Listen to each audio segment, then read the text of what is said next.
ABS News Center Manila. Ito ang TV Patrol!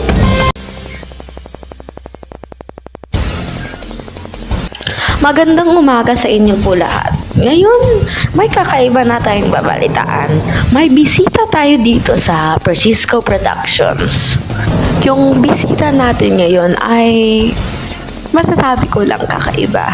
Sobrang baho niya daw. Siya ay ang kapatid ni Tibay, ang presidente natin. Ito na po siya. Ito siya. Keeper, ano masasabi mo sa kabuuan ng ating bayan ngayon? Ito po ay may kaibigan ako isang kapit pakita ko. Ba't kakaiba yung boses mo sa umaga na to? Tsaka, bakit parang may kakaibang amoy sa'yo? Kasi po ay yung bawaan ko ay hindi naliligo. Ano? Hindi po ako naliligo. Minsan lang po ako naliligo. Sige. At sa ngayon, anong tinalaro mo na masasabi mong uso? Si Cuphead. Tapos si Magman.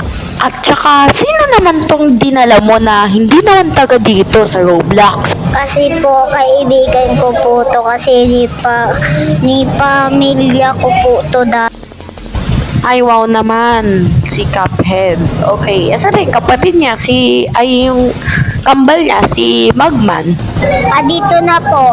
Kasi kasama ko, nambili lang siya ng alak. Saka, may, po dito. Ayun na, pinaalis ko na sila. Tsaka, ngayon, totoo na balita.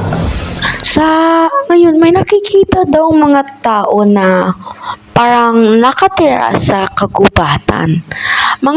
Parang mga babae at lalaki.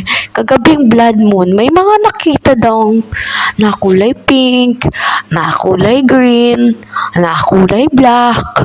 Kung sino-sino nakikita. Tsaka yung kulay pink daw, mukha daw tabatsoy. Parang baboy daw. Tsaka yung kulay green daw, mukhang adik. Tsaka yung kulay black, ang poging-pogi daw. Yung mga nagpapahuli na lang daw sa kulay black kasi pogi daw siya. Talaga.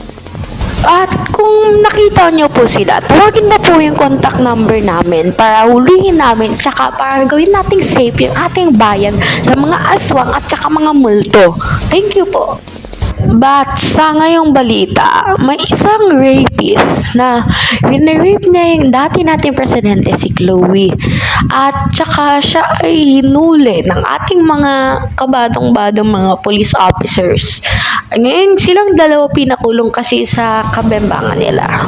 At tsaka sa ngayong balita, mayroon mga mahirap namin nakita sa kalye. Pangalan niya daw JM. Siya daw yung dating jowa ni Chloe. Mga kawawa daw sila. Nasunog daw bahay niya.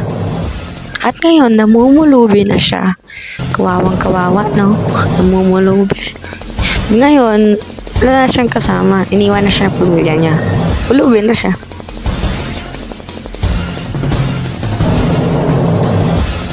Kakaiba, no? Pulubi. Kaso, ngayon, naging siyang unggoy, higante. Nagsisira siya ng mga building. Sinisira niya yung mga building, yung mga karamihan. Kung nakita mo pa siya, ipahuli mo po siya. Kasi,